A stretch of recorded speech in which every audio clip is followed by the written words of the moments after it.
Welcome to the Better Pairs Podcast. Join Dr. Jason Fujikawa for his insights on theology, philosophy, culture, and the verbal expressions we use to relate meaning and reality to one another. Make no mistake, this is a podcast for nerds, but particular nerds who are searching for old wisdom made ever new.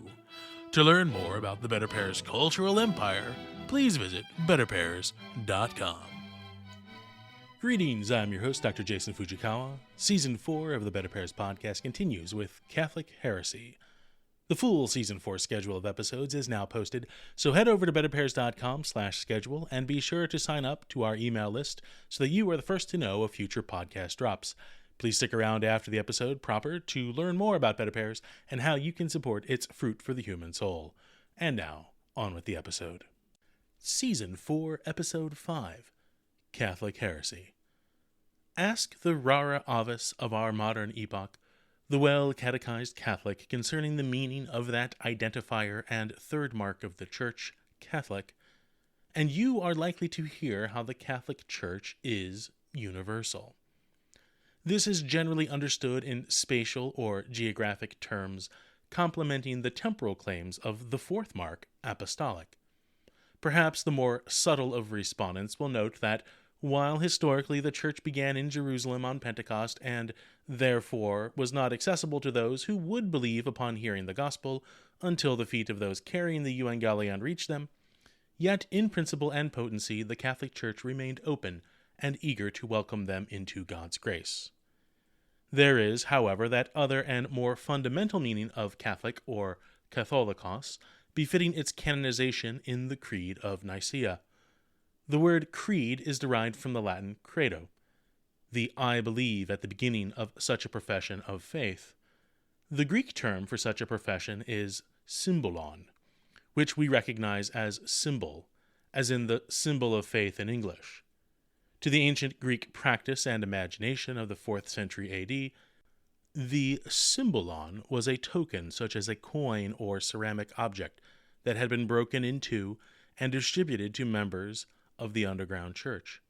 By producing and pairing or throwing, Greek ballо, together, syn, or here sim, these pieces held by strangers to a particular community could prove their authenticity of belief, as the many irregular fractures and curves of the broken edge met their complements.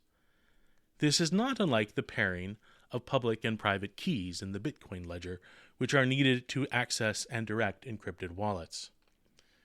The Catholic σύμβολον, or creed, was a list and profession of the core beliefs that all Christians held, katholikos, or according to, from the Greek kata, and here kath, and the whole or entirety, from the Greek holos.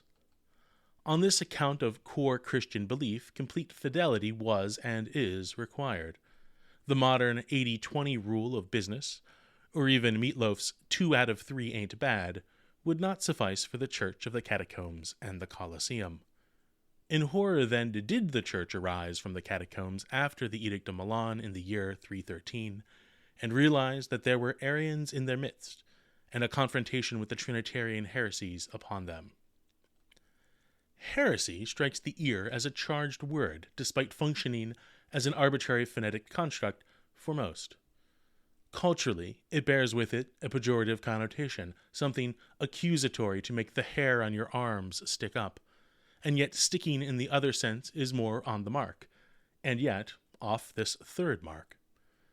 Heresy is derived from the Greek haireo, meaning to take, seize, or grasp, and the nuanced Latin haereo, meaning to stick, cling, or attach oneself to. Heresies, from a doctrinal or creedal perspective, are adherences to certain doctrines to the exclusion of others. Arius clung to the unity of God to the point of denying the full divinity of Jesus Christ. Later, the Docetist would stick to the divinity of Christ to the point of denying his passion and full humanity, teaching that he only appeared to eat, walk among us, suffer, and die. The Montanists would focus entirely on a singular baptism for the forgiveness of sins and ignore the reconciliation of Peter to Christ after the former's denials, his dramatic, if not formal, apostasy, cf. John 21:15-19, and the authority to forgive sins bestowed upon the apostles in the upper room, cf. John 20:19-23. Christian heresy cannot exist in isolation. It can only exist as a part to a greater whole. The doctrines and sacraments form a festal feast for Catholics, arising from the fixed menu of courses, distinctly above particular devotions, in which all offered is tasted and perceived. The tenets of such a faith are not an a la carte buffet of disjointed dishes connected more by the fear of dining alone than as the curated nourishment which has been preordained and revealed to us in and through Jesus Christ. Furthermore, those not purporting to be Christian cannot be Christian heretics. To present no symbol of the Christian faith is distinct from presenting one incomplete or erroneous. To believe in the entirety of the Catholic faith and to hold as mandatory additional beliefs is to transgress the authority of the Church, becoming one's own magisterium or teaching authority, either individually or in conspiratorial communion.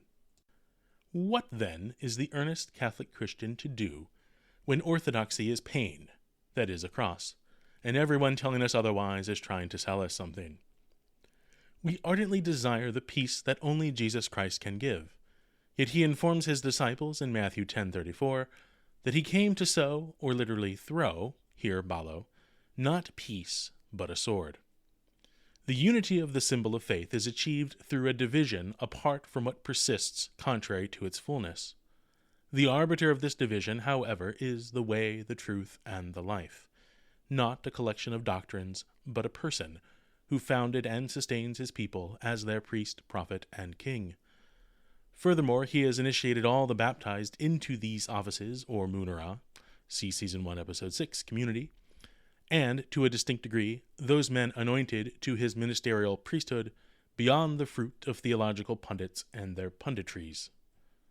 In the oft-overlooked 1 Corinthians 4, St. Paul remarks how the Church of Corinth has many podcasters, or rather guides, but that they have few spiritual fathers, for which he, Paul, is sending them Timothy at significant personal sacrifice.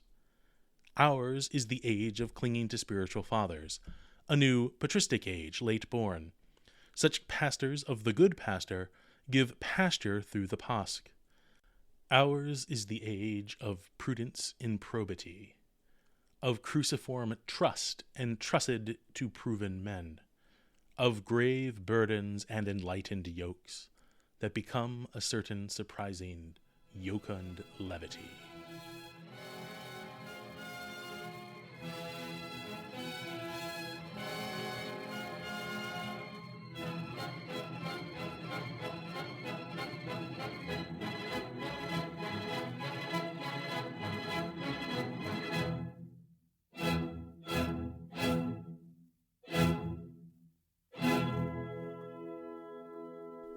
Thank you for listening to the Better Pairs Podcast.